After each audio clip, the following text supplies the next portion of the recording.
It's been quite a journey getting everybody across the Pacific and across our great, beautiful sacred continent.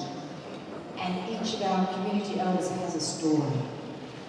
Over the last 3 years, April and I have been working with these communities, and these leaders and elders have incredible visions about where they want to go as communities.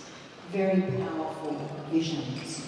So we're going to start by some quick introductions, and we have Dean.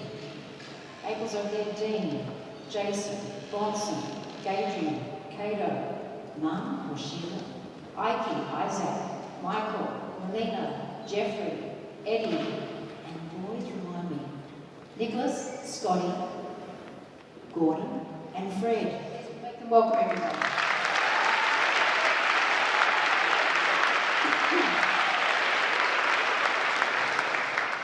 I think if we wouldn't be in the situation we're in on the planet, had we not forgotten these ancient principles of living within the natural systems of our earth. Our first people have never forgotten these ancient natural principles. So now is the opportunity for us to learn this and bring our great technology together with this ancient understanding of how to live together in community and with the earth. This is what we're about to talk about today. We want everybody to tell briefly their story. Some of these stories are very powerful, very successful. Some are very sad. Some of these stories you won't know about, they don't get to the press. But the power, resilience, and courage of these people is outstanding.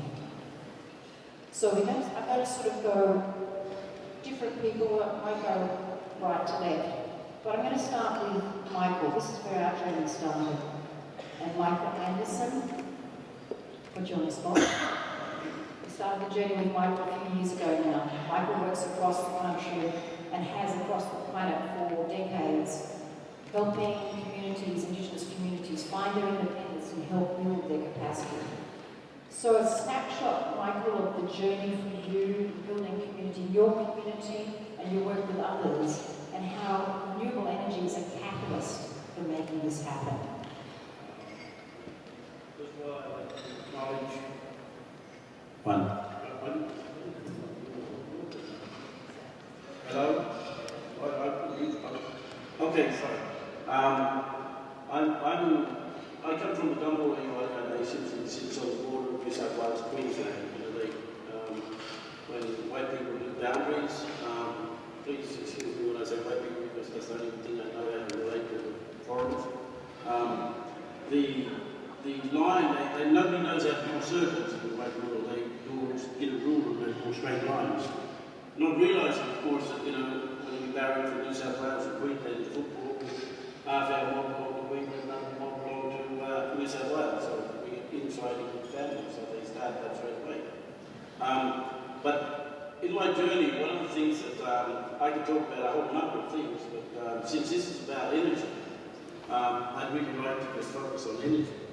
I just want to talk about, there's a politician sitting here who addressed this earlier, and one of the questions that I wanted to ask really was that how do they deal with the corrupt politicians who are sitting in the backbenches who take a lot of money to keep the fossil fuel industries going? And how do they because after all, these fossil fuel energies would not be able to, the companies would not be able to continue to operate unless the politicians make the right policies for them to operate. And I think, as a public, we're deluding ourselves into believing that we can do something about stopping these people while you elect people who take corrupt money. And I think this is one of the targets that we need to look at quite seriously. Just to give you an example, I come from the Gumbo Nation. We're fighting right now. I'm one of the applicants in the Native Title Claim, or Gumbo Native Title Claim. And we're dealing with a company called Santos, trying to keep them out of the scrub. And these guys, they bought a company off a group called Eastern State Gas, which consisted of the former Deputy Prime Minister, John Anderson, under John Howard's government, and he owned basically major shares in that Eastern Gas. They had a major problem, a disaster actually inside the Pilliga Scrub, and poisoned water and poisoned country, killed off country. And when that happened, John Anderson got paid something like $125 million for his shares to get out of it by Santos, and then he went away with $125 million. And then, of course, he disappeared into the ether, and of course, Santos was left with a $78 million clean-up job to clean our country up. Now they're asking us to approve another 860 wells to go into that Pilliga Scrub, and we're saying no. And that's going to be one hell of a fight. New South Wales has already signed off to build a big pipeline that goes right down to Cadogan from Pilliga, Narrabri, and go right down through Warren and through all those places. So if you know Central New South Wales, you know what I'm talking about. And so if you look on the Facebook and you see that, what do you call it, that gas pipeline over in America, Donald Trump's going to move people in to get rid of all the native people where it's going across their country, well then that's about to happen in New South Wales. That's a similar project for Santos. But we have to fight them in the Pilliga Scrub. The Pilliga Scrub is a very sacred place for us. We call it Girrawin, and that's the place that flowers and seeds and fertilises all the whole of the country and keep trees and plants and flowers blooming across our country. On another side, with the politicians, after they did the Native Title Amendment in 1998, we'd gone out the 10-point plan. The first thing that happened was a bloke called Mark Bailey took over from John Anderson. Mark Bailey became the Deputy Prime Minister. Mark Bailey did his job in the Parliament. Now Mark Bailey is the President of a group called Whitehaven, a very big coal company operating in the Gunnedah Basin. And we're fighting against that big company, and we're forced by circumstances under that Native Title Act. So the government have written laws in place where Aboriginal people cannot say no at all. And this is our struggle, and a lot of people don't realise that we have no capacity to say no. And our own recourse is through the legal system in New Zealand, but we found out that no matter how big the legal firms are, will take on our cases to fight against the government and show the illegalities of these things. So we can't get any white legal system in this country to back us to fight against these governments, knowing that these things are racist and knowing that we can't stop them. And unfortunately, the psychology of poverty is what they play against us and our people. And by using the psychology of poverty, they walk into our communities and offer some people money and say, here, and a lot of our people say, well, we may as well use it now because we've got no way of being able to say no. So it's very easy to come into a community and offer people money and say, here, this will buy your mum car, this will buy you, this will buy you that. And of course, people are going to say, well, I'm not buying you, I may as well have it now. And, you know, to hell with worrying about the future generations. So this is one of our struggles, is how they're playing on the psychology of poverty. And in terms of looking at renewable energy, well, then, there's a guy who, at the end of this, I really would like him to come up, Pratt. I just would like for him to explain what happened at Brewarrina, in one of our communities in New South Wales, when we had a project going, ready to go, to put solar energy onto that Aboriginal community homes, and how our energy, or the origin energy, came in and did something quite dreadful with it. And of course it stopped the whole project and stopped Aborigines from getting cheaper energy. So I'd like him to just explain that. It'll take a couple of minutes, I can explain maybe. But quite honestly, people, we have a major fight out there in our communities, and you guys are not hearing about any of those fights that we're having on the ground. And you know, we're out there struggling. We don't have the resources, we don't have the manpower to be able to fight off these people. And when you've got corrupt politicians, it makes it job that much harder. Thank you.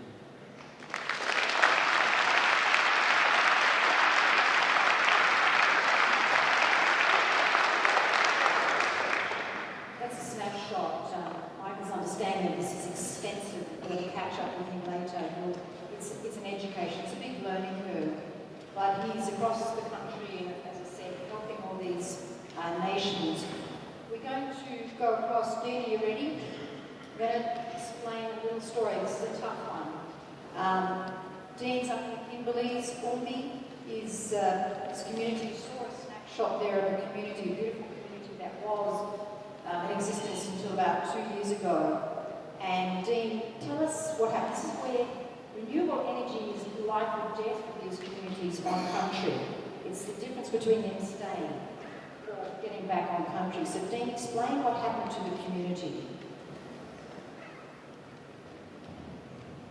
Just to explain my community is that I used to stay in that community. I was given a great responsibility, like looking after other people, and I was a young at that time.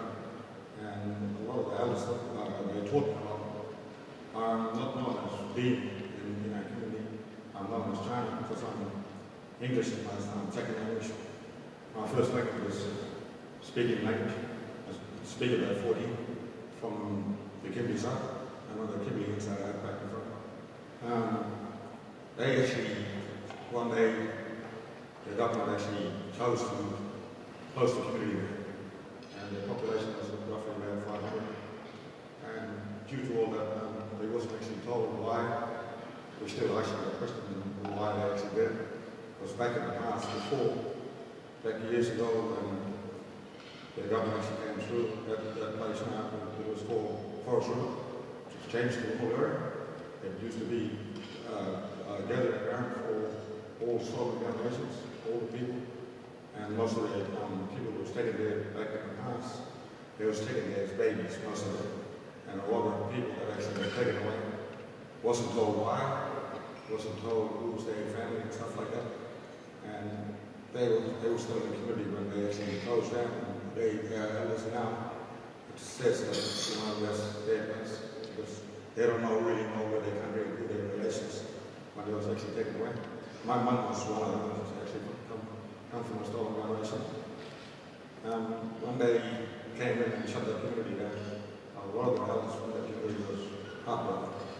Because in that community we actually got a lovely cemetery where there's a lot of our families, and mums and dads, and grannies, grandpas, things like that. They all buried in that community. It's an isolated community. You could have to fly out the window. It takes about 20 minutes flying. It takes you about an hour and a half by boat. And it takes you about a week and a half to drive if you want to drive around. You've got to have a really good vehicle because it's a rugged area. It's untouched area. I don't know why they haven't actually closed it. Because they said they was going to shut down 52 communities. I don't know why they actually closed it down. Still actually questioning. I did get angry at the time when they actually closed it down, but when I started realizing by mixing with the old people and stuff like that now, it came more sadness than angerness because you never know what you have until you lose it. It's always there in front of your eyes, but if you don't take notice, you forget about it. You forget the work of your loved ones. But the thing was, this community was really great community. The population was good, and the thing was, when they actually shut the community down, they made a decision, I think about 2 months before the community actually shut down, and they started taking things apart in the community, like taking the engines from the water pump up in Cameroon, where we normally get our water supply from, and they stopped putting stuff under the water to stop all the bugs and things like that now for all our families and kids to, like for healthy drinking water. And most of the people started getting sick and started going to camp. But in the community-based area itself, we get CDP, and it's like social, but you get extra $50 if you work for it. And they was doing that. And the thing is, the only time you get paid is when you're in the community. When people used to get sick and get sent to the town, for plane fare, it was about $250 for 15 minutes plane fare. And the thing is, they was only getting about 400, 500 most. And once they fly in the town, that's their whole pay. And when they get in the town, if they go to hospital, if sometimes the doctor facility works, sometimes it doesn't, because of the how they social conditions. So a lot of our mums and dads, like well, many of the kids actually, when they had drinking problems, they used their tummy ache, and when they actually got to town, they couldn't make it back into the community, so they never get paid. And the thing is, it's very hard for them to get back unless you get a share. But every people that way in the communities and all around is that we're not built into a family, we're built into a tribe. And in the tribe, we look after each other. If one person in the other family has some money, the other one provides and support. And that's how we always have been. The community way of living in the communities is different because they live in the community and they go off community stuff like running out bush, living off fish, living off kangaroos, living off guano and stuff like that. And all different months and all the different times of eating different stuff. And like eating bush foods, bush medicines, things like that. They learned that way. They didn't learn the township way. The thing was when they actually closed that community down, the government promised a lot of their locals in that community housing. And on top of that, there's a good place to live and they reckon they'll support mums and dads. Like the men in that community didn't really worry about themselves, they were just worried about their wives and their kids. And their grandmothers and grandparents. Because that's how family are. We look after each other and we love a person, we always will be there for that person, no matter what it is. When they actually closed that community down, what was sad to see is that the government did not stick by their word. They did not provide houses. They did not provide anything. They had donors, and it took about 6 weeks for donors to arrive in the window of town and get up and run. And the thing was, they had the donors there, and that donor provided for about 80 people. The community, they shut the community down, they had 400. And the government did not provide anything. If you ever have a look at the window map, it's marsh area, mud area, and we've got a lot of dangerous mosquitoes up there, a bit of muddy encephalitis, and a few other ones that can make you actually get sick, and plus we've got sandflies. A lot of our people actually stayed on the marsh, and still was in house. And then the biggest thing about our homes, we did not have any kind of sleeping here. A lot of our people didn't quite understand that sleeping on West Cement, that you can get pneumonia. And I think it was down and many times and things like that down in the mosquitoes. Our people, most of our elder men actually passed on now because of pneumonias, double pneumonias, because they did not have mattresses, did not have blankets, did not have this stuff for people that take it for granted, getting things here, like in the cities, we don't have that stuff. And when you go to the shops, you fall the back of $100, you might think that's a lot of money. You might think, you're gifted with all that stuff here. When you come to our place, you walk in with $100, you get one plastic bag, and you'll be lucky like a tin of milk, $23 for a tin of milk. Nestle milk, that's just one tin. But that'll give you an idea of most of the food you'll buy in the food list. It's not cheap at all. Even the fuel cost. Now the food cost is going down. People complain here, it's $1.60 high. You come to the Gibbeys, we've got $2.15. It's really different and it's hard to actually try and provide when you're on social for $400. The thing is, our people, I sort of feel more sad to see that most of our people, since they shut the community down, most of our people actually passed on. And that's youngins and oldest. And the thing is, the government did not look at the community when they actually shut it down. Because now a lot of our young guys, from the age of 13 and rising and going up north, they actually ended up in jail. From doing a lot of silly stuff, because they don't have that guidance anymore. They don't have that support like you've got here. Like me sitting here, and I've got my two sons there, sitting here. They felt overwhelmed to see how much people really cares. And I tried to tell them that the people power is the strongest power in the world. We have to do it out there. We support each other. It doesn't matter what color you are. We all believe the same. We all got a heart. Yeah, we should share it. The thing is, what's so hard like for our people to see, other communities actually still surviving and they get that support. We was wondering how come we actually had that bad end of the stick and we actually lost a lot of stuff. I've actually felt sad to see that my mum passed on. She said, you could have started learning the white man way. Because I learned the black man language.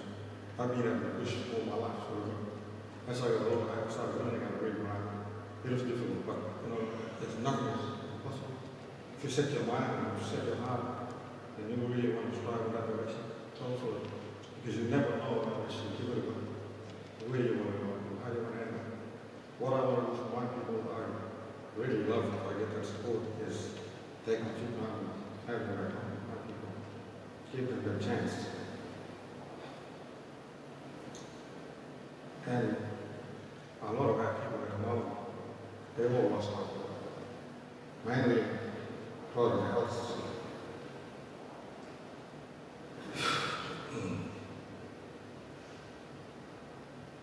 When they started getting sick, they said, we want to get buried back home.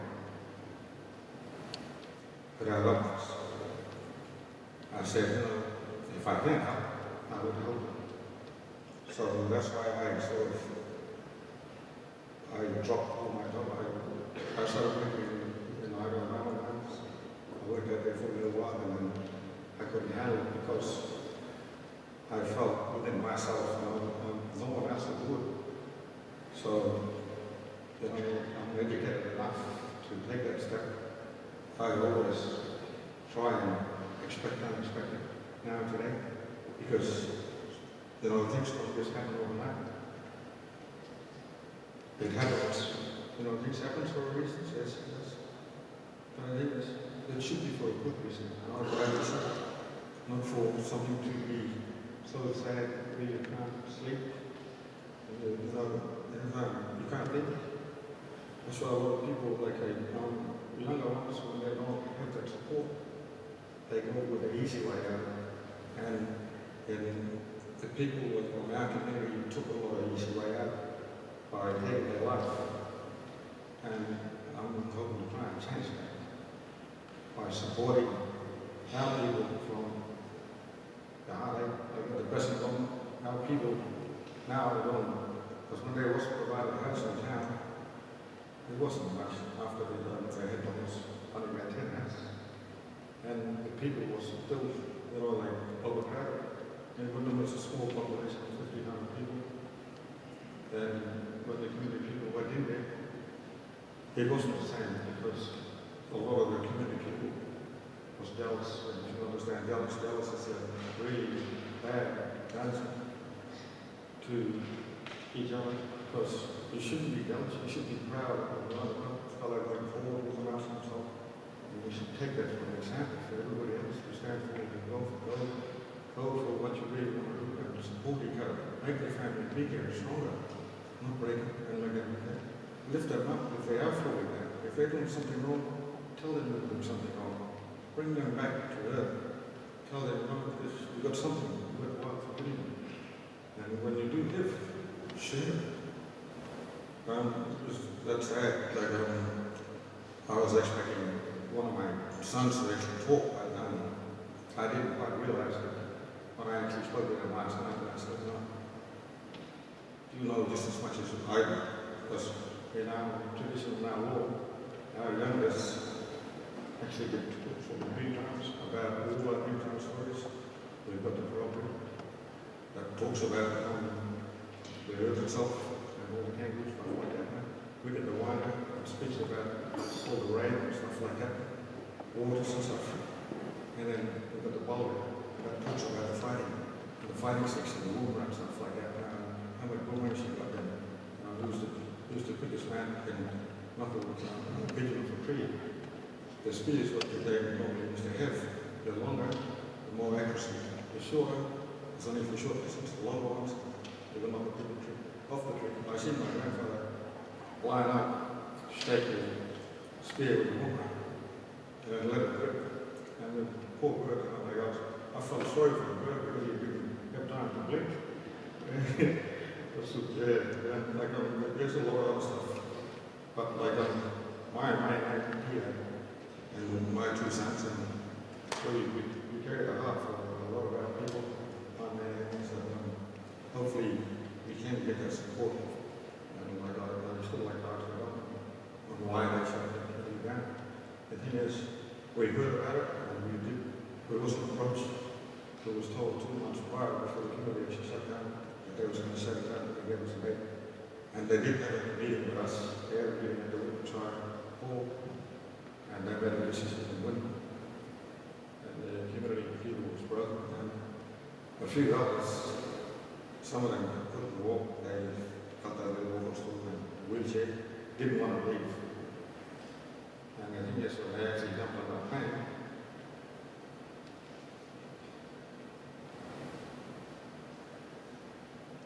They felt sad, and they didn't last long.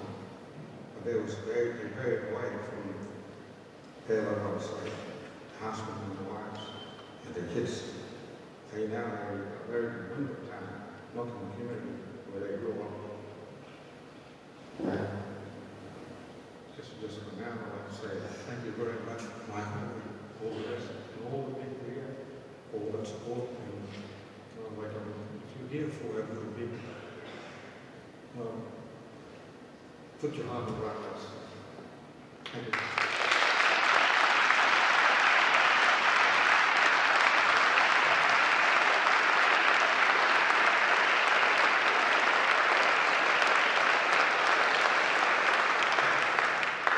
Every time we go out country, we feel more human, feel more connected. That's where you feel home. These incredible people, so resilient, but these stories are pretty tough.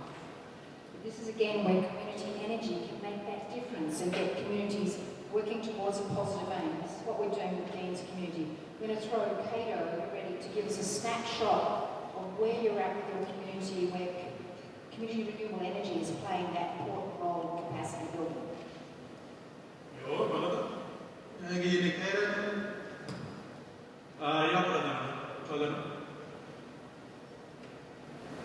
I won't go on because I know you probably understand.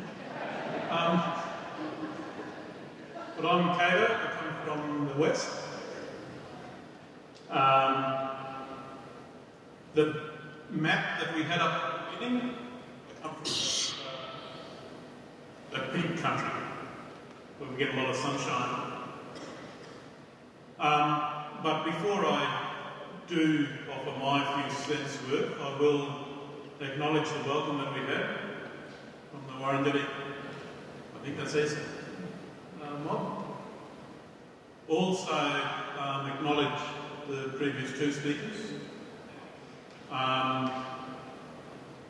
Share in the pain of people from Umbulgari.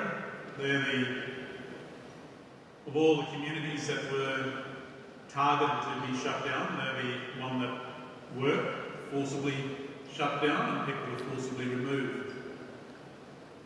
Now, our background, I'm from the desert, basically in the centre of Western Australia. My Bunnada bloke over here, Mr. Stokes, I'm a Jarrahdale man, he's a Bunnada. Means we're cousins. Technically we're supposed to give sisters to each other for wives, but we're pretty close in the family tree, so I can't ever do that. We are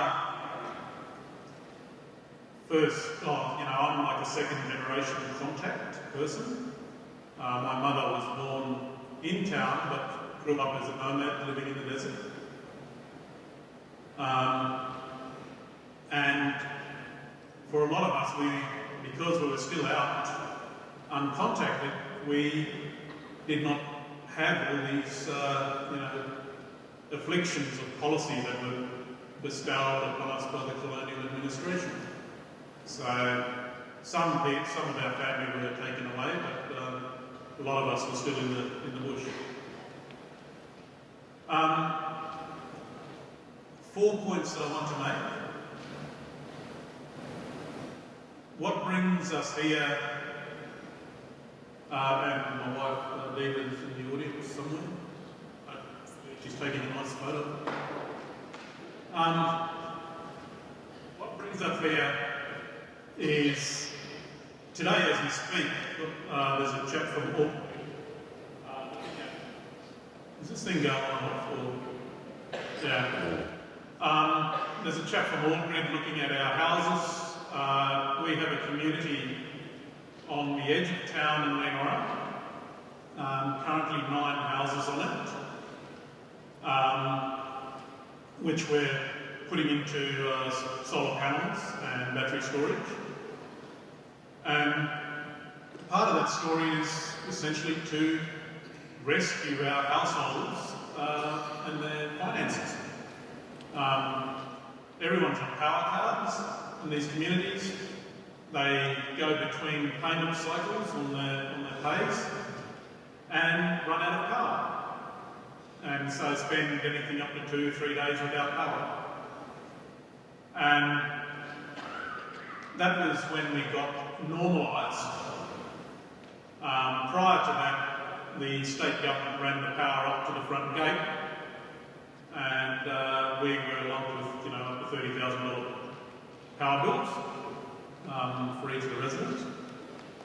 So we're going through that, and hopefully by June we will have all our houses connected to PV and storage. That's the catchwords. The other project that we're engaged in is we were part of a consortium getting ACCUs, Australian Carbon Credit Units. So the consortium that we're part of have now a total of about 8 million ACCUs in the Pilbara and Gold Coast region. The project that I'm running is to be planting trees, and what we'll do is plant the trees, and we're selecting trees that are bush foods. So the other journey out of this, when I first came I didn't realise I was so actively engaged in what you guys do, but the journey that we're looking at there is the diet of our people. So the foods, the trees that we're looking at planting are acacias, wattle,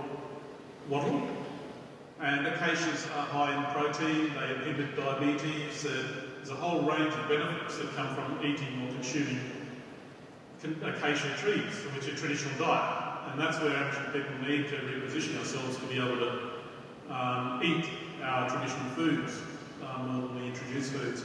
So out of this carbon capture story, we're going to build another story about re-empowering our bush foods journey. And 2 other points that I'll leave with, and I think a lot of you in here might be part of the climate,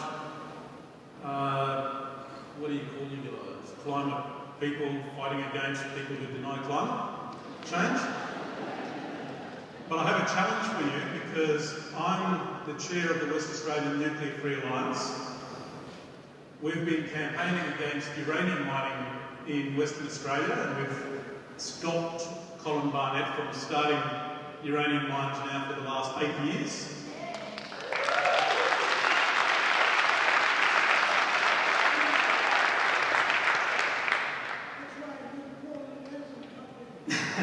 Yeah, so Colin's got back up now. For those of you who don't know, the Liberal Party in Western Australia have a preference deal with One Nation. But hopefully, on the 11th of March, we'll see a change of government, and uranium mining will no longer be an option in Western Australia. The challenge I have for climate people, though, is that you guys have not supported us. And we have been out there fighting this campaign against nuclear energy, and I hear stories about people saying, oh, I know it's the right-wing nut jobs, but they're coming back saying nuclear power is the alternative to fossil fuels. Who's heard that? Who said that? And the uranium is all coming from our land. It's coming from our friends from Canada. It's a company that you guys have exported called Cameco, who is bringing a lot of that uranium mining into our country, or wanting to. We're stopping it. So that's one thing, is to ask you people who are involved in the climate sector to give us a hand in the anti-nuclear movement, or the nuclear-free movement, to make sure this uranium stays in the ground. Because it's coming out of our land is going to end up being irradiated. And the other thing, though, is just a cautionary note, and I'll leave you on this. We're all excited about solar power, but those funny little black things are actually minerals that are dug up from the ground. And a lot of that comes from my country. And so think about these sort of things when we're getting engaged, and ask those hard questions about what is the net impact of these things that we take for granted as being the bright, buzzy, new, great thing, but those minerals come from our land as well. And the last thing, just for the organisers to note, all of this is about, and that's the fifth thing, the last thing is access and equity. And I noted, and I might be talking out of turn here with my friends up here and family, but slide code, what is it called? Slide, this thing that we're doing up here? Slide do? I don't think any of our mob up here know how to use it or have been able to get and voice questions. So these are things that we take for granted, but just understand that if you're talking access and equity, understand that some Indigenous people may not be on the same page that you're working from. So anyway, that's all from me. Thank you, and good luck.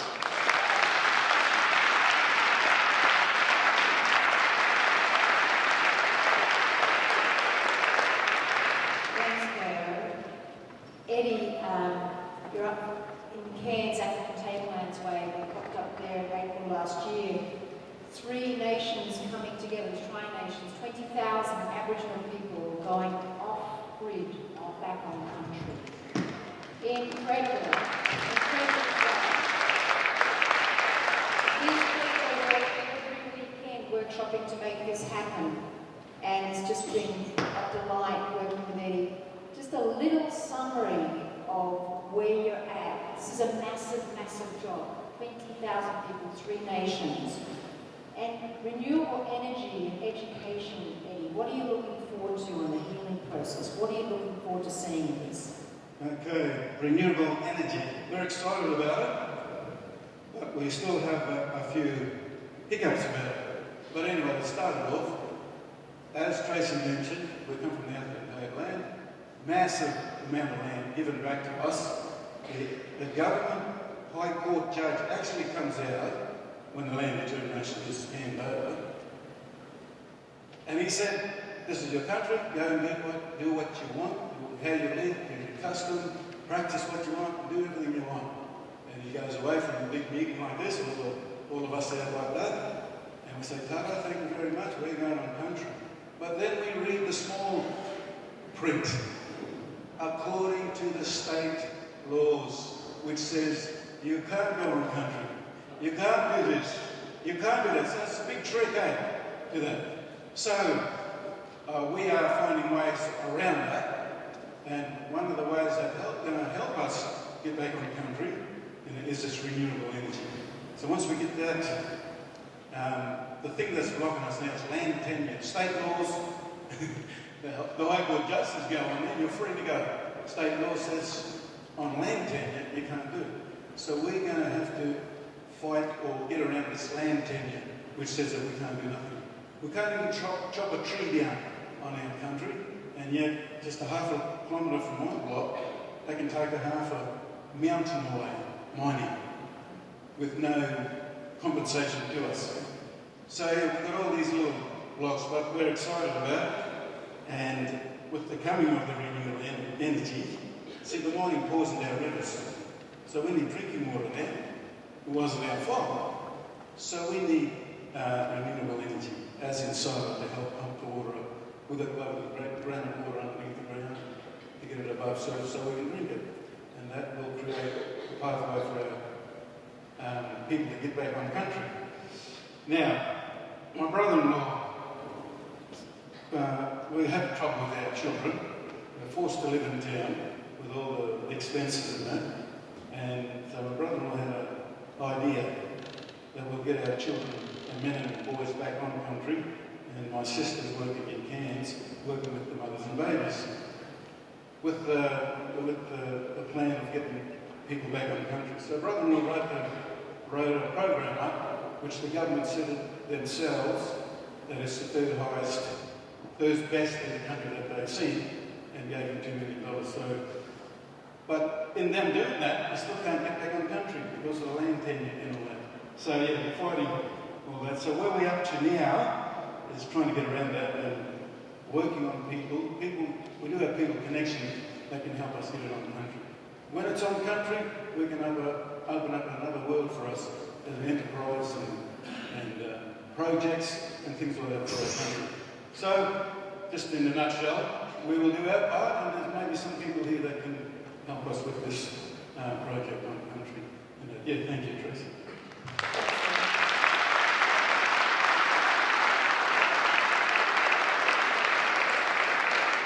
Uncle Ike, you ready?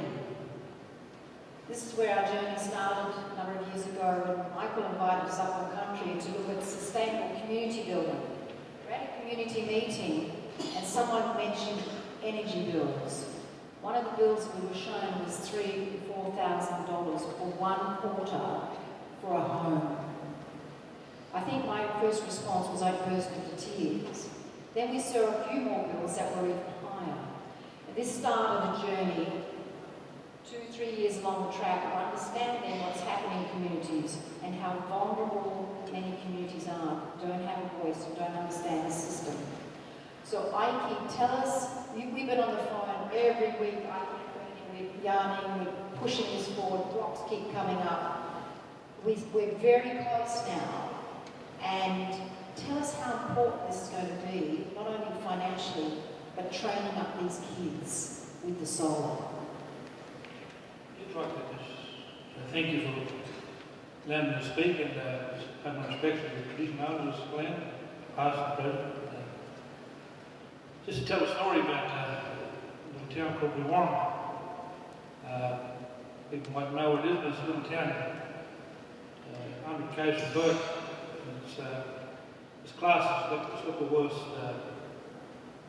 youth, disadvantaged youth in New South Wales.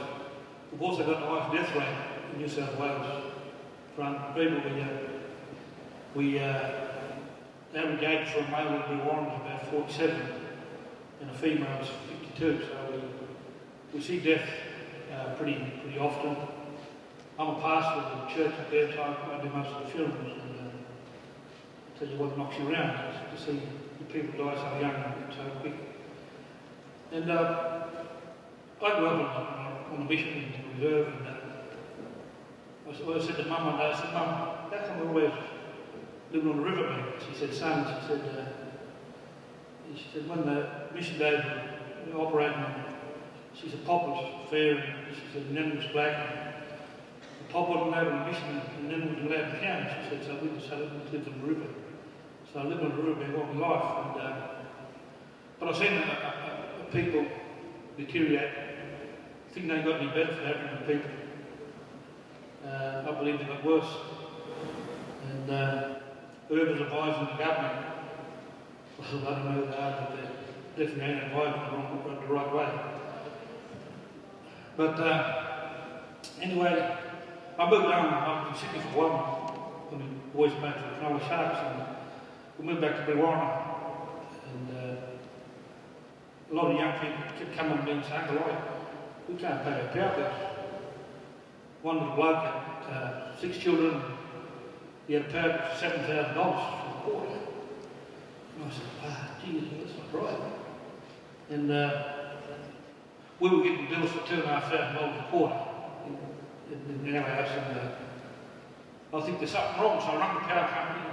I asked, what's going on? How come the power bill is so high? And they said, oh, you're at the end of the line. You're at the end of the line, so I couldn't understand what they were talking about.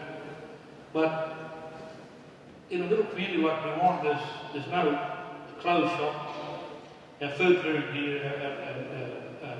our fuel's very dear, and any cost that eases the pressure of families goes a long way. And see, this society measures success with a big house, big motor car, and a big job. But we don't measure success like that. We measure success when we're good inside, when we feel good inside, and we've got our family around us, and we have a success. But at the moment, the cost of living is really putting our people down in the dirt, and they can't lift their heads. Society's got a grip on them with the cost of living, and we're dying before time. The gap, closing the gap is getting wider and wider. The little things matter, people. The little things matter. And I mean little things like power bills. Little things like just easing a bit of pressure off the families to live, survive, and make life a bit longer for them. Because our people are dying far too early. And it can be fixed. It can be fixed. You don't have to close our communities down. You don't have to shut communities down. We need to build communities up. And I keep telling the government, just make some sort of industry in a little community where people can work and stay. We had a big works in Duwan, the Kangaroo Works, they closed that down. That had 40, 50 jobs. That's a big thing in a little community. But the government closed that, it's gone. We have cotton in our community that's polluting our river. With a kidney failure, the highest in New South Wales, heart disease and cancer because of the state of our river. The most beautiful river in Australia, called the Murray-Darling, has been polluted. It stinks. Our fish got sores on them, and our people eat the fish, they drink the water. It's all part of the health, ruining the health. Little things like this. But I met Sister Tracy in April, and they come out and talk about how we could make cheaper power and lower the cost of living for our people. And we've had a lot of obstacles. I went to the minister, Tracy in April. I took power from him, put it in front of him. He didn't even know that. I said, you people on unemployment benefits, on $16,000 a year and $10,000 going on power, they get $6,000 a year to live on. They can feed their children. They got if they've got a motor car, they rent some motor car. $6,000 a year to live on. But you can't do it. You can't do it. So if anyone out there and want us to help us, you know, we'd love just to lift that pain and the hurt that our people are feeling. And if you could advise the government for us and push them in the right direction, when they want advice, don't pick their advisors. Come and see the communities. Let us talk for our own people in our own communities. Don't pick these people that would not know what we're going through, would not know our struggles, and they stand up there and make decisions for us. I'm sorry, it's been proven over years it don't work. So stop that. Come to the communities. Let us talk about our own problems. And you know from the grassroots people what the real problems are. And they're not unsolvable. They can be solved. This is it. They can be solved. You've got work for the dole program. They mow lawns. Why can't they put a market yard in? Feed the people proper food, proper vegetables. But they don't. And I just want to say, you know, we're at the stage now for solar power, hopefully, and it's going to be a big thing for our community. Ownership of something. Ownership of something goes a long way out. Just imagine owning your own power.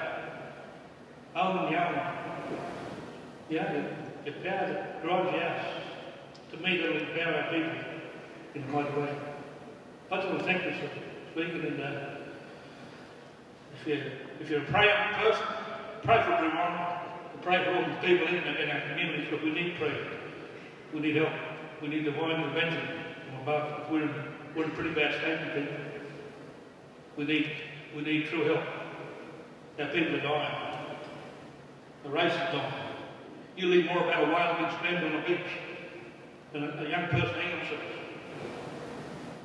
You read more about the whales and the animals in the ocean, but you won't enough about that than the people dying, waiting for time. It's sad. We live in a lucky country. Lucky food. Lucky food. Not lucky for us. So please, if you are a prayer for us, I'm voting, you pray for us. We need all the prayer we can. Thank you.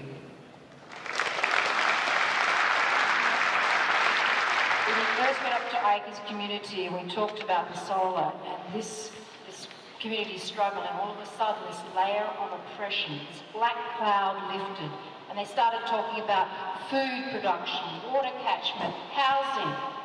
From this oppression and this struggle, community energy was this catalyst. Ready? Danger. Tell us your story. Before I'm going to start, I just want to pay my respect to the traditional owner of this country, past and present. Thank you for having us in your country. If you're all here, I don't know if you're here or not, I would like to meet you anyway. But anyway, I'm from Borroloola, that's where I'm in the Gulf of Carbon area, right in the pocket of the Gulf.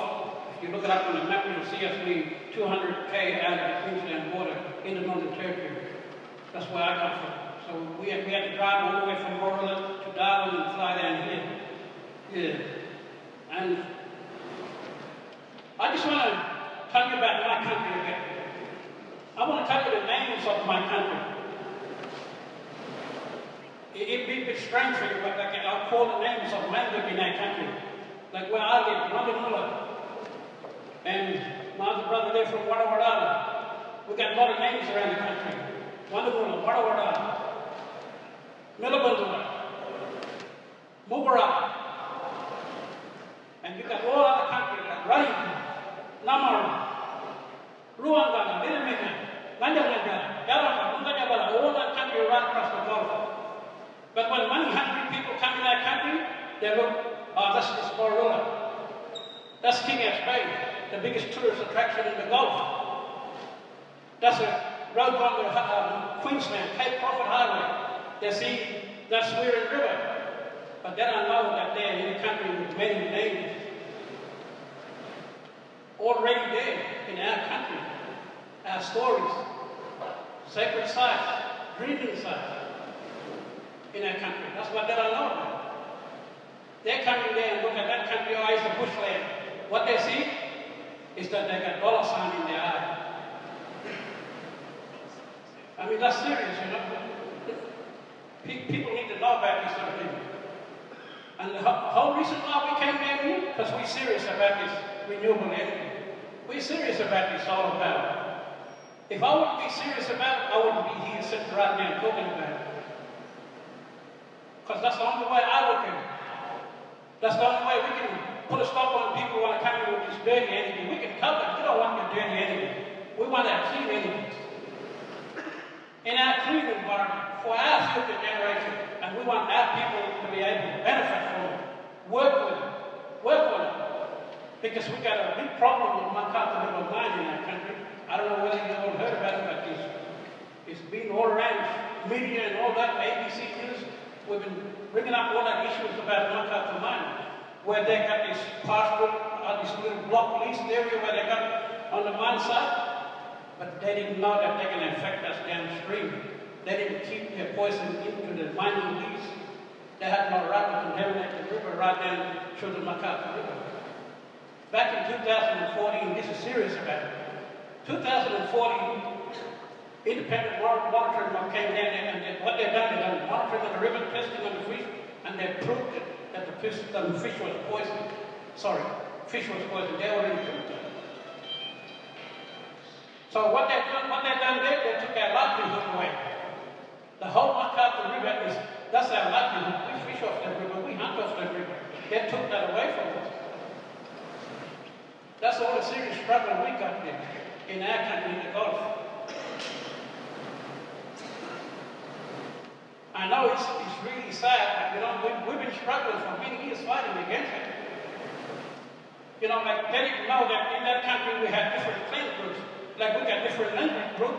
Yanuwa, Gawa, Turangi, Mara, but there's a clan boundary too as well. Rumbalia, Mambalia, Wodalia, and Rialia. That's all the different clan groups. But we know exactly where all that clan groups are in that area. This has been taught to us from our elders. This has been going on from generation to generation. And today now, us young fellows like us now, our elders looking up on us, that we've been selected to take that leadership role back in our community. We've got a big responsibility in our hand now. That's the whole reason why we're down here. And that's why we definitely need this clean energy, so that we want to be able to tell them that we don't want your dirty energy. Like what I said earlier, we don't want it. Yeah, and just another thing before I go ahead again. I've been working with Lock the Gate. I don't know whether you know about Lock the Gate. I'm one of the delegates from Lock the Gate.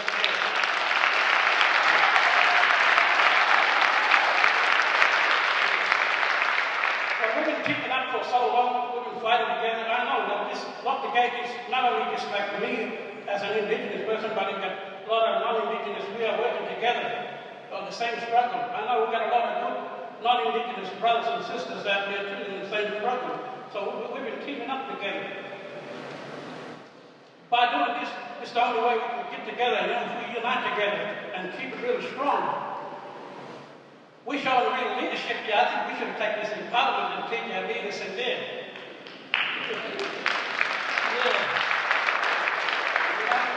Yeah, and then I've got a lot of things to say too, but I just want to say I got my brother there, Nicholas, put your hand up, and my nephew there, Scott. We're from the street grandfathers, Yeah, we young people just coming and standing up and standing up for what we believe in our country.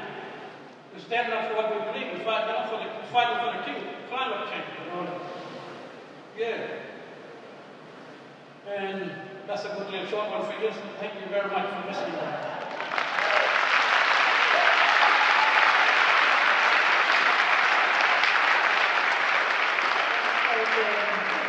Okay, you ready? It's your turn. Jeffrey. We were in Kalgoorlie in August last year, and Jeffrey took us out to the desert for 5 days. Incredible. It was freezing.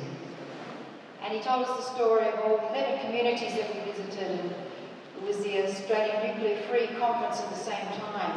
Jeffrey's wife is a GP, she just finished a PhD, told us that the reason why kidney failure rates were so off the charts is there is contamination through the sub-artesian waters right across Western Australia and South Australia. I think it's time to stop and look at renewable energy. Jeffrey, you've got 11 communities ready. They want solar, they're ready to do it. Tell us how tough it's been. We've got Currawong's got the solar in, and we need to be able to get your communities ready to go. This up. I was sorry, I got 2 minutes. Okay, I got my time. Anyway, I'm just acknowledge that Patricia, owners of this country, and I acknowledge God too. I'm an Aboriginal man, and I have Wadi, and I'm not only that, I'm a minister of the church, the Aboriginal churches that are Kalgoorlie, and I just want to give you a little bit of history, and I think getting into solar is a good idea for our people, because just right now, in these last few years, the government, the mining companies out there, they found something that they want to mine out there, and it's uranium. A place called Mother Rock. And about 70 k's from that place where they found Mother Rock, there's an Aboriginal community called Canada. And the government went in there and they accused the men for abuse. They arrested the men and put them in jail for 6 months, never charged them, never brought them to court. But in the same time, they were developing the uranium mining at Mama Rock. They went to the communities, the women there, and they said, this communities, what do you call it? People were living there. These half of the people who were living there, they were living in South Australia. They're from the descendants of the Marolinga people. So they already been moved from one country to another for uranium. And the Western Australian government went to the communities and they took the men and they not only taken the men, they'd taken the shop, the health workers, the school, and they'd taken electricity. And that's why I think this is a good idea. Do you understand what I'm saying, John? See, they threatened. Over the years they talked about it and they did it. They just moved straight in and they just destroyed this community. They didn't set up any places for them to live in Kalgoorlie or anywhere in the Gold Coast.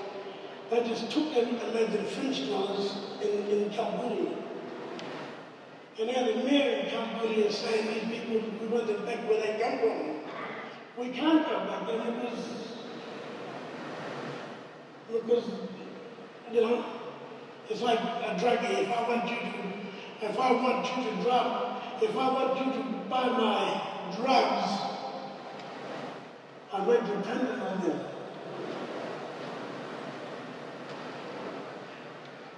I'm not sure. I don't know if you've done this might tell me. In 2014, I saw a mining company on a sacred site, okay? And I went there and I was talking to them. I shot them, what are you doing here? Nobody was listening. There was one guy talking there about he reckoned he know all my cousins, and every one of my cousins were druggies who went to India, and he's made deals with them. And there was a mining company from China. They were there, they had 2 people there, and when I found that they were there and I went to talk with them, guess what? They didn't see me, they didn't hear me, and they didn't even smell me. And I think that was a problem, it was 200 years ago, because when Captain Cook showed up, he didn't see us, and he didn't smell us, and he entered this place, was forced.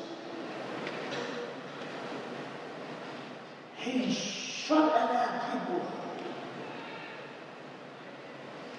over the East Coast. Over there, terror battles are very good for the government in Western Australia, because that's how they treat us. The guy didn't see me, didn't hear me. I grabbed the old 12 guy and I shot him, and then they heard me. And then they came and arrested me for, guess what? Trespassing. Only 1 kilometre from that Margaret Mission, where you got more river, you got Mad Margaret community, Mad Margaret. Those were the 2 oldest missions in Western Australia, and they got me trespassing on a reserve. Oh, for Pete's sake, who's breaking the law here? You know, they're not listening. And they're empowering our people by bringing this out and telling us to be independent. Because the moment you bring down this stuff here into our communities, we got control of the water, we got control of the community. Right? Because, you know what they did? They took my rifles off me. But they didn't stop me from praying because they can't stop me from praying. Because the old Bible said, who do you think I am? And I said, Lord Jesus Christ. And he said, I will give you the keys of the kingdom. And since they've taken my guns off me and they started treating me like, I don't know. See, my problem started 200 years ago. It never started now.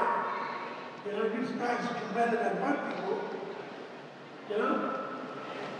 I want to tell you something. Since they took my guns off me and treated me like a criminal, and that's what they're doing in Kalgoorlie. They spend no money for Aboriginal communities, but they have built a big prison. To have 6,000 or I don't know how many people.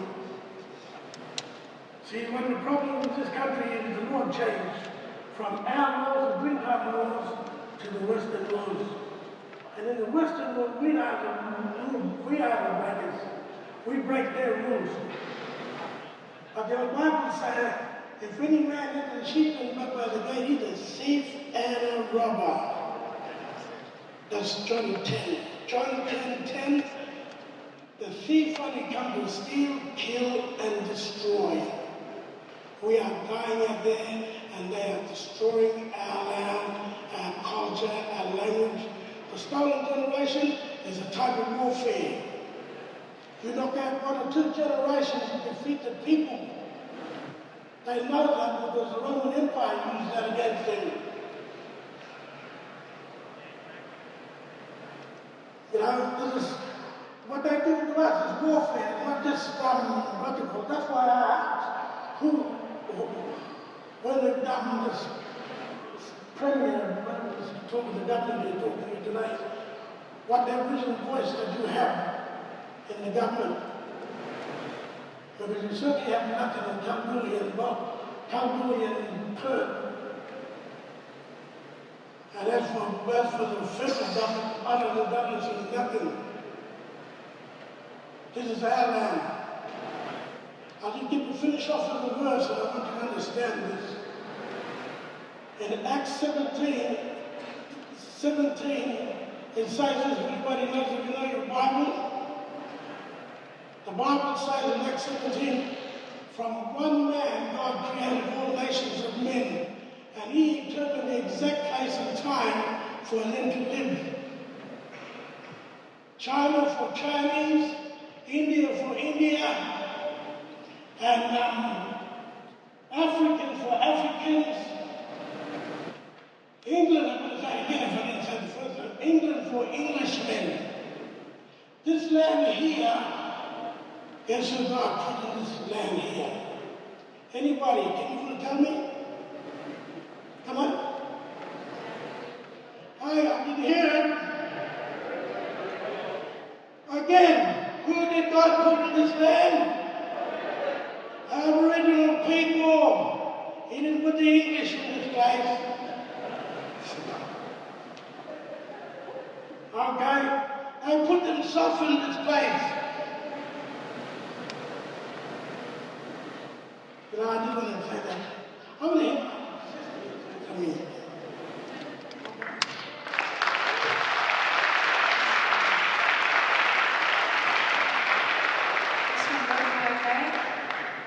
When we went on country with Michael, we worked with Fred's community, Wilmeringo, Newark, Ike, there's Triangle, 100 kilometres apart. These 3 communities and these leaders, great visionaries, incredible to work with these people. Fred's community, little community, Wilmaringal. Tell us the story of solar and what it will do. Okay, firstly, I'd like to acknowledge all of the First Nations of the continent of Australia, and I'd like to acknowledge that we've never seen our sovereignty, we've never seen our dominion, and we've certainly never seen the local title to our lands.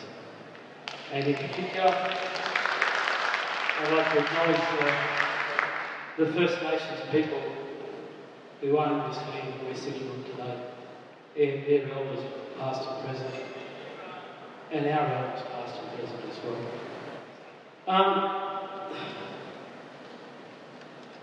I'd like to just say one thing, you probably only got 30 seconds, but Australia is in breach of international law, and there are international covenants that they go over there and they say to the rest of the world, we are a country and we look after our people. They sign all these covenants and they agree to these things like the international covenants on civil and political rights, where they say all people have the right to self-determination. By virtue of that right, they feel are free to determine their political status and freely pursue their economic, social, cultural development. That is being denied to First Nations people in this country by governments and by big business. They also agreed and ratified the Declaration of the Rights of Indigenous Peoples, where it says basically the same thing.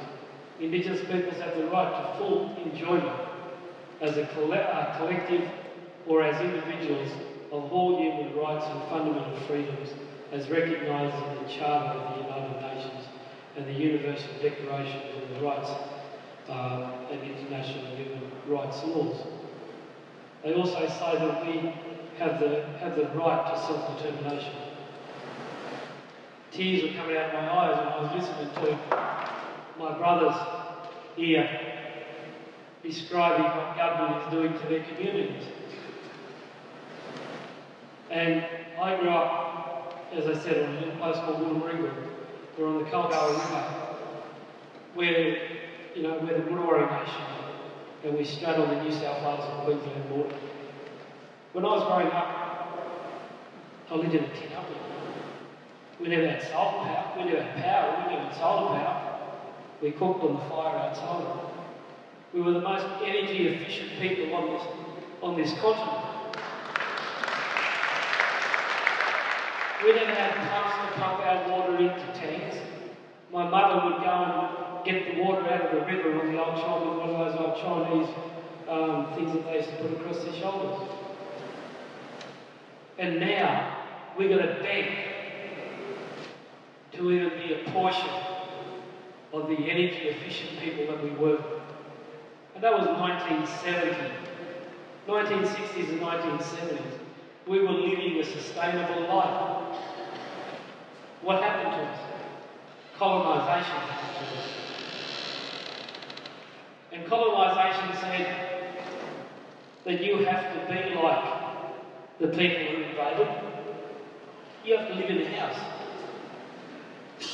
So we all trotted off in the 70s in Western New South Wales, and we moved into our first house in 1973. I was probably in year 6. All of a sudden we had a light switch there we could turn on. Right? But that light switch went at night. And then we had a stove there that heated up. So we used that stove sometimes in winter as a heater. But they didn't tell us that we had to pay for that. We didn't have to pay the electricity bills. So in 1975 they decided to build houses in Wilmaringal. So they bought all these houses out, they built all these houses, so people moved into houses. And then they started to have to pay power bills. There was one house at Wilmaringal had an $8,000 power bill for a quarter. $8,000. Wilmaringal is 100 kilometres from the nearest town, which is Uncle Lakey, where Uncle Lakey lives in Brewarra. We're paying $1.70 for fuel. So if you're getting $16,000 a year, you're getting an $8,000 power bill. You fellas can do the maths, I think you're smart enough to do the maths. But I want to take you a little bit further now, and probably the reason why we met up with Tracy in April, and we declared our continued independence in 2013. So we had a unilateral declaration of independence, or continued independence, and we formed a People's Council because we're sick of being administered by this Commonwealth colonial government. We want to do something that's going to affect our community and help our community. So we met with Tracy in April, and we're looking at Wollongong. It's probably, 100 people in Wollongong. And we said, we want to go off grid. So how can we do it? It's 10 times the amount of money because of all the government regulations and all the stuff that you have to go through to put up a solar farm. We had to be, they were saying we had to become energy providers. We couldn't put a solar farm there and provide solar power to our own community and our own people. But under international law, we have the right to our own self-determination. We have the right to choose our path and how we want to get there. But that's being denied. It's being denied because you've got big energy companies changing the rules halfway through the game and not allowing communities like Uncle Lakey's to go solar. They manipulate the pricing system, which prevents us from achieving our goals. And I'm the chairman of that People's Council. And the other thing as well is that when we try to do something, there's always something there that puts a hurdle in front of us. And it's been happening for the last 200 years. I'm also the chairman of an organisation that represents 22 First Nations, and Michael is also on that board. And there is another organisation, we talk on water in the Murray-Darling Basin. In Canberra last year, Michael, in August, all those nations said that they wanted to treaty amongst ourselves. So the 48 nations wanted to treaty amongst themselves, right? All I can say with that is just watch this space. It's not only water, it's governance, it's capacity building, it's all of those things that we're not allowed to do. You go to the government and say, we want to be able to build this community, we want to put in governance structures and all that. What do? They said, well, we'll go to our advisory committee and we'll see what they think. We'll go to the other, academics and all that type of stuff. So I think there's a great need for us to break down those barriers. But we can't break down those barriers alone. We need your help to break down those barriers. Like Uncle Aoki said, in the Murray-Darling Basin, we are the most disadvantaged people in the whole basin. There's 84,000 people, 85,000 people that live there. And, we can't get jobs in a shop because the backpackers are being employed. So the local people haven't got a chance. So how can we pay those exorbitant power bills that we're talking about when we can't even get employment opportunities in these local towns? So we've got to rely on the government assistance. How can we build our nations to be self-determining?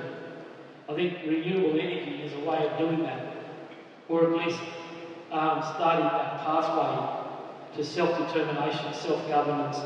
And I suppose, trying to bring our people out of poverty.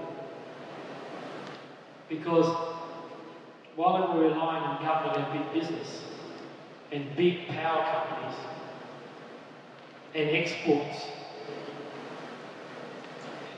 I see a very, very tough road for us ahead in terms of us achieving those aspirations, I suppose, or those rights that are given to us by the world. But they're not telling the world that they're suppressing our self-determination in the way that, in fundamental ways as well, by doing what they've done to Brewarrina, by doing what they're doing to all the other, other communities around Australia, because they don't think that, well, they know for a fact that we're not citizens of this country. So why worry about us? Let's just keep them there. Let's just treat them the way we've treated them for 200 years. I flew down here in an aeroplane, I sit here in a chair, but our heart and our passion is in our houses, in our homes, and in our country. And I think that what we probably need to do is certainly look at governance and the way that we look at that through. I think we need to look at it through, okay, how are we going to build the capacity of our communities to be self-reliable? So in that, I'll finish up, but we're a little tiny community. We're the most affected by irrigation because there's a big farm not far from me and Michael up the road who takes all the water out of the river, and even in that, we have not caught a cod in our river, a Murray cod in our river, or a cod in our river for 16 years. So that's when somebody here was talking about greed. Brother over there was talking about greed. There's greed in the energy industry. And anything that threatens their bottom line and the profits that they're going to give back to their shareholders, such as community energy, they're going to fight all the way. And I think we've got to band together and lock the game. We have to band together as First Nations people and community energy providers or users. We have to band together to take this whole fight forward. The government ladies here, the minister lady, but they come and go. They come and do their speech. They don't sit around and listen to the stuff that really happens in these forums. So, I don't know if there's any more government people either. That's what I need to do, so thank you.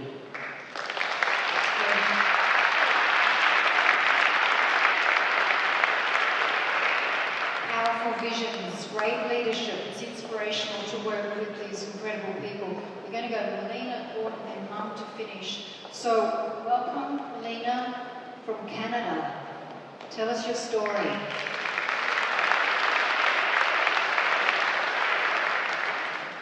My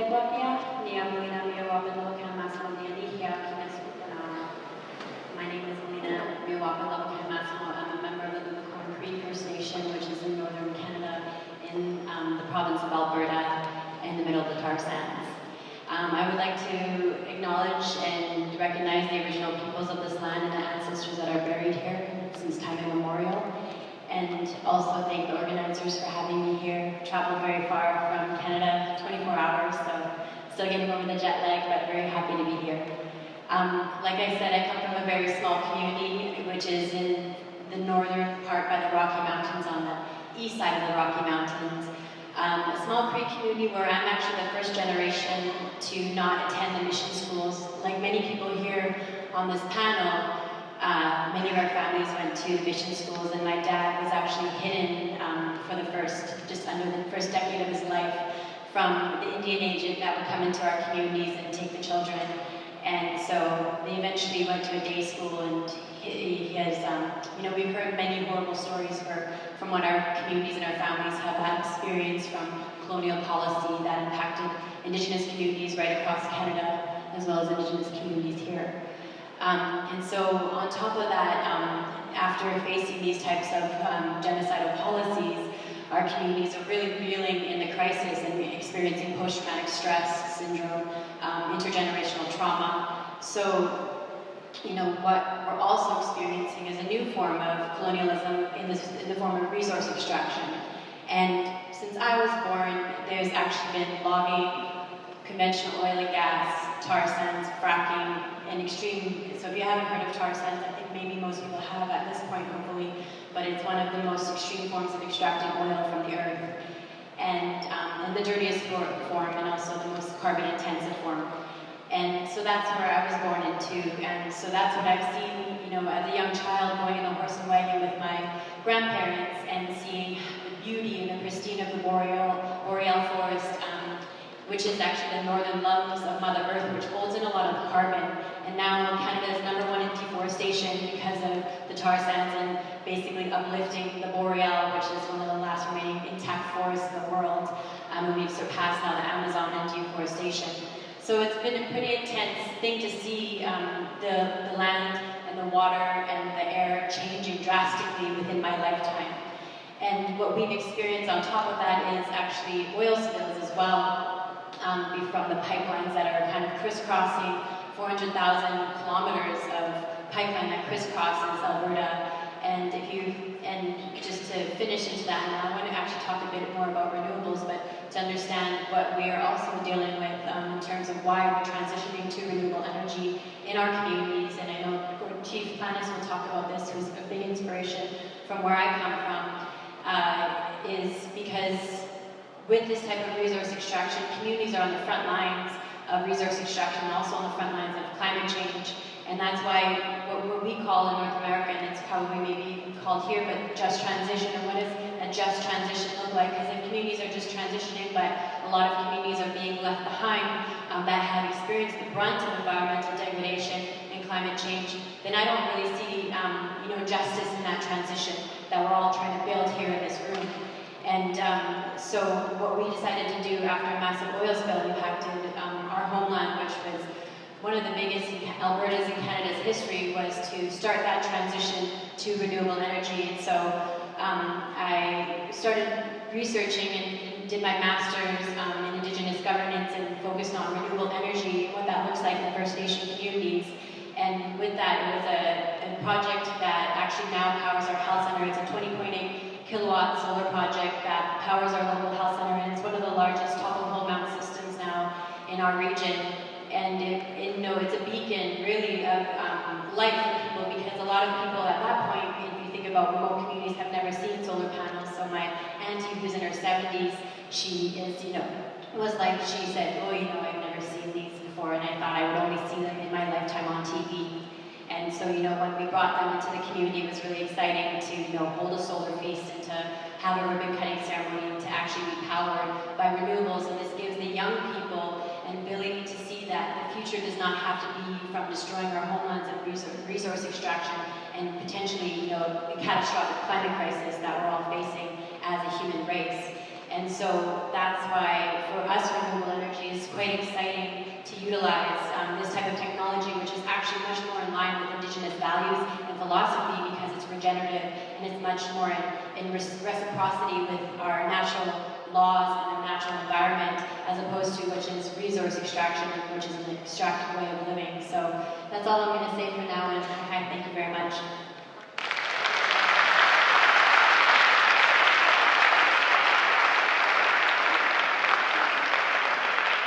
In Canada, 50% of renewable energy is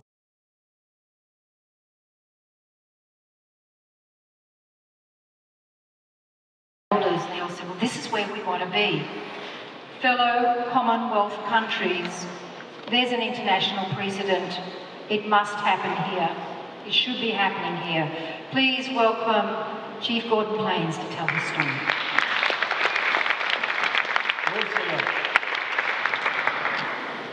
My name is Chief Gordon Planis. I've been elected chief for up to 10 years now. My traditional name is Hayakwacha.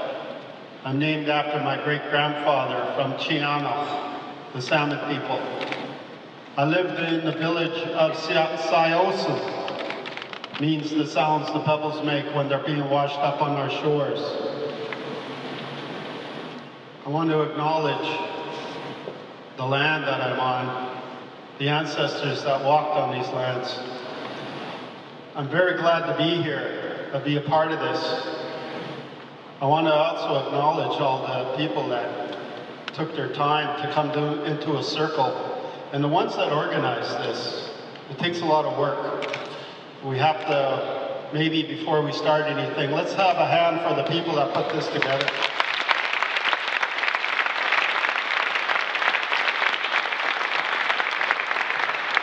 I just want to maybe just a little bit of a snapshot of our community itself. We're on the west coast of Vancouver Island, the province of British Columbia in Canada. We have a small community. We put together our community a plan that focuses 100 years ahead for our children not born yet. And it gives us a totally different perspective on how to live. And one of the 4 pillars that we did do, you'll find interesting. The last one out of the 4 is economic development, because we found the environment comes first. With the environment comes water, and we find without those, then we will not survive, and our children that aren't born yet will not survive. And also with that, culture, because we find that our elders say if we have a strong culture, we know how to take care of the Mother Earth and make sure we have clean water. And the other one is using the elements that are around us, and that would be food security being one. Right now we're growing 4.5 million oysters in our basin. One day soon we're going to be growing 40 million. We're harvesting 4.5. For some funny reason, we are growing 15,000 wasabi plants, which we have harvested in the last 1.5 years. It's done very good for us.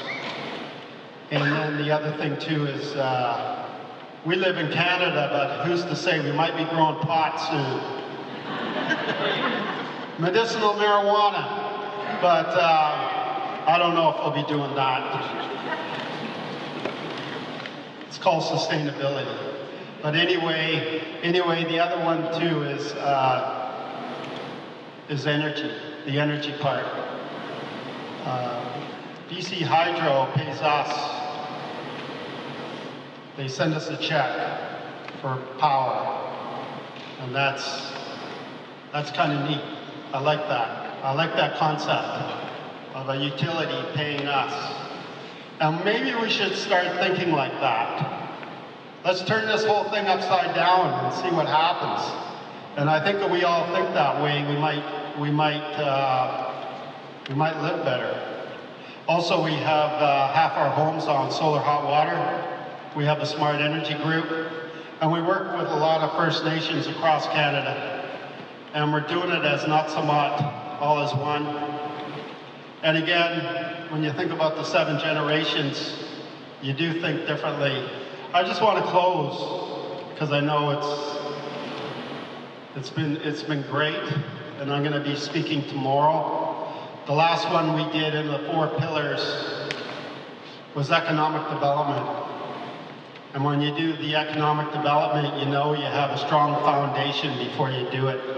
We know that the culture's strong. We know that the fundamental principles of Mother Earth are intact, our water, our air.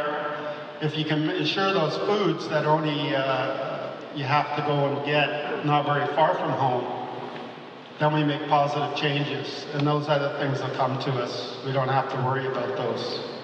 And also it does take the greed out of the equation. So I'll leave it at that. I want to thank you very much. Aishka.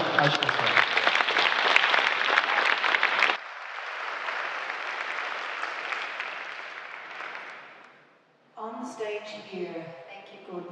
On the stage we have a map that we found is Aboriginal art. Maybe you can come and have a look.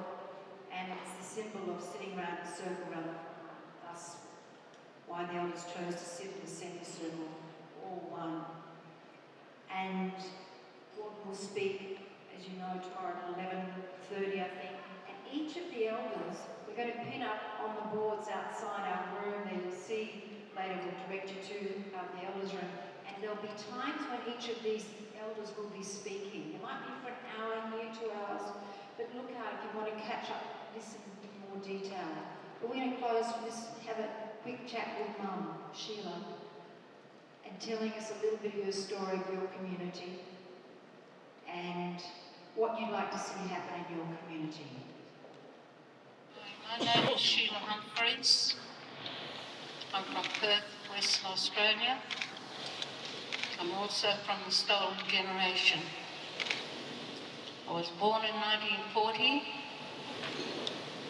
was taken away from Mum and Dad at the age of 8. There was a state alert, the West Australian Police, to arrest and apprehend myself and my sister on sight. I can only remember being with Mum and Dad for 3 months of my life. We were arrested, we were taken back to Norcia, and that's where I spent my childhood. For 14 years, I lived in an orphanage. I had parents. But my parents were alive. After we were removed from Mum and Dad, 2 years, Mum passed on. We didn't get to know her family until 7 years ago. I tried tracing Mother. She was also from stolen generation. She was removed as a 4-year-old,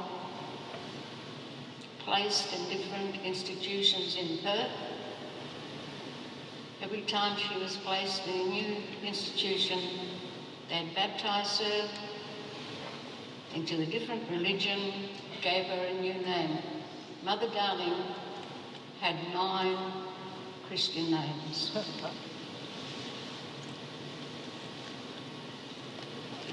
It was so hard to find her. We only knew her by the name of Angeline, which was the last name given to her when she was placed in Norcia as a 14-year-old. I get very angry when I look at Mum and Dad's marriage certificate. Dad was a 36-year-old widower. Mum was only 17. Their marriage was arranged by the government. As you can see, my skin is fair.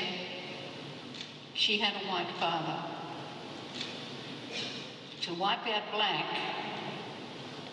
they married her to my dad, who was darker. They did the same with me. My husband was dark, a wonderful Christian man, Aboriginal guy. My marriage was arranged. He went to his grave, not knowing that our marriage was arranged. Our government has a lot to answer for. When I left that home, I went to live on a reserve. Tin shack, dirt floor, about 50-odd people on the reserve, 1 toilet for the females, 1 toilet for the males, a laundry with a big copper, 2 big wash troughs, cement ones. We lived in tin shacks. We found sheets of iron in the rubbish tip, made our camps, dirt floor, no cooking, facilities, one tap on the reserve, where to cart our water.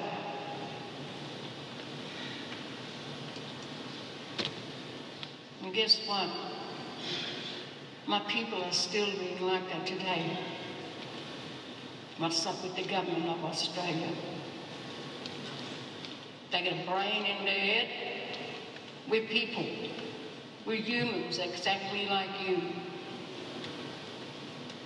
Our skin might be a little lighter. Well, we get a heart. We get a brain. We get blood running through our veins. We're humans. We're not animals. When Mother passed away, we were in the laundry. Now, the orphanage had a laundry, we had industrial machinery. Our education finished when we were 12, 13. We were still in the orphanage, but we went into the laundry to work. We did laundry for, there were 110 girls during my time, 60 Aboriginal boys, 205 white boys from St. Alphonsus College, 60 monks and 30 nuns. Now that's a lot of work. We had to have all that finished in 3 days. At the age of 14, believe it or not, I could iron 200 shirts. Some of the boys sent 10 shirts in their laundry bags.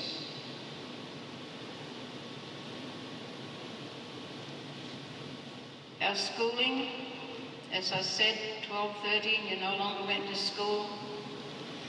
When I got married, my children started school.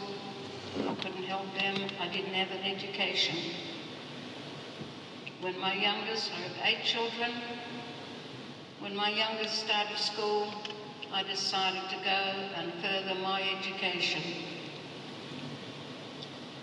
I enrolled in a college. At that time, I thought that it was a place where they were given education to Aboriginal adults to learn how to read and write.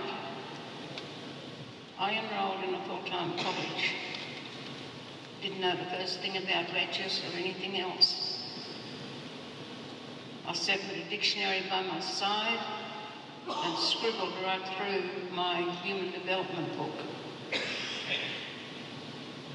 On graduating, first I went 6 months and I said to my late husband, I can't do this, it's too much for me. He said, no, you go back. I know you can. The following year saw me back in college. I graduated, went to work for community services at the time as an officer in a juvenile detention centre. I spent 10 years working with the department. People ask me, because these were the very people that took me away from my family. People often ask me, why did you go and work for them? My answer to that was, if I can help one child make it in this world, it'll be worth it all.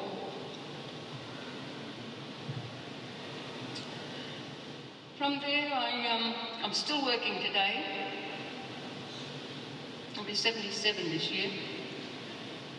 I go into schools down in Perth and teach Aboriginal art. I also teach Stolen Generation in schools to visitors from around the world, to mining companies, you name it. I had a group of 12 doctors in my backyard once, and I told them about the Stolen Generation. There wasn't a dry eye around our table. These were doctors. It hurts to talk about it. It took me 94 was the year when I came out of it. I was looking after 5 of my grandchildren, and 2 o'clock in the morning, I broke down. My late husband said to me, what's the matter with you, Cobb? And all I could say to him was, I want my mummy. This was a 54-year-old grandmother crying for her mother.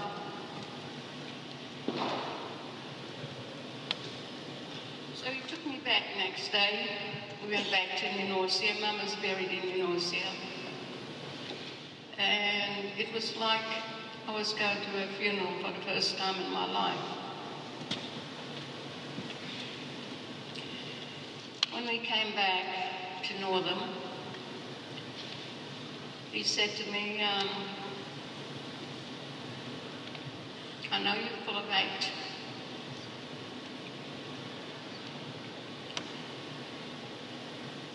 Why don't you write it down? I do believe by writing things down, it will help you.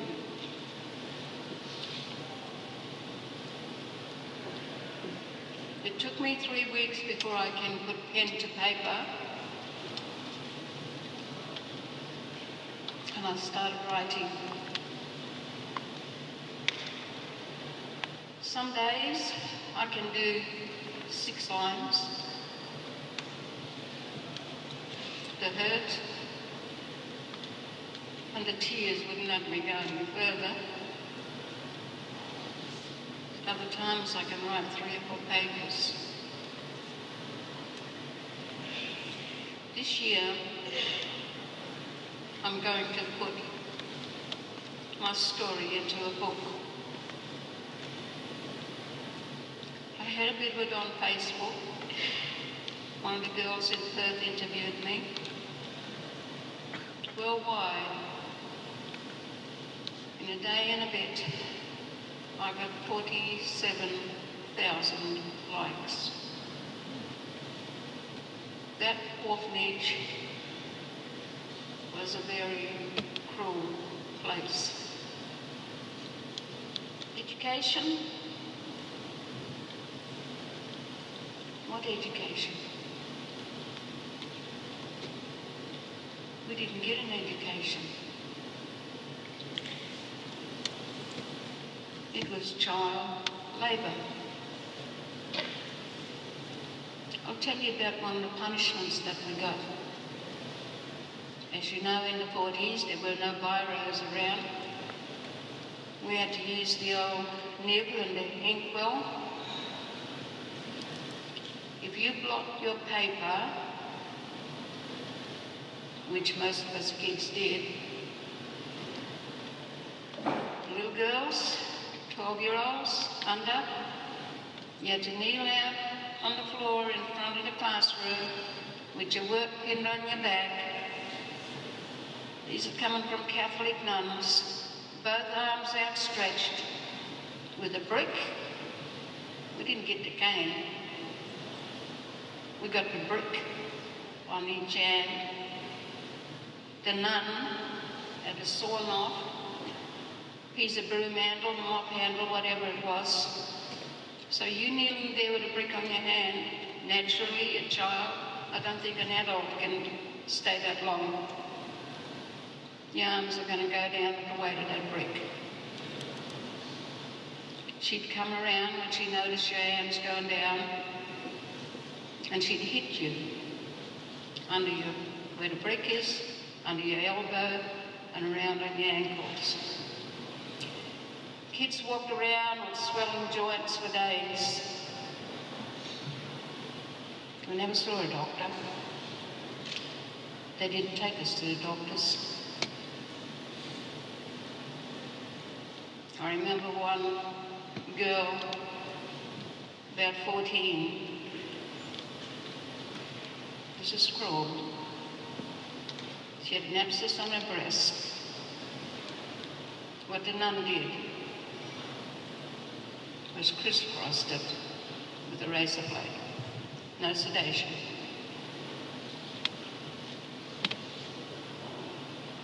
for your own good.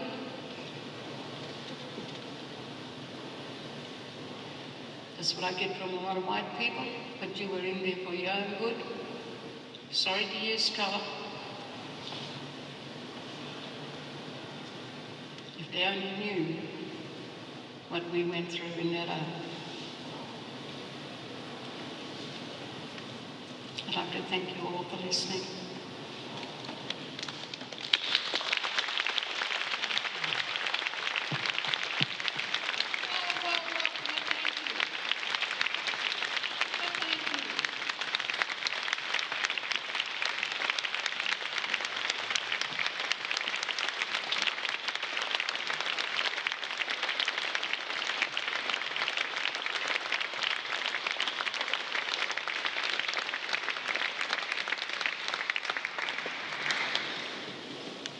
Thank you, elders.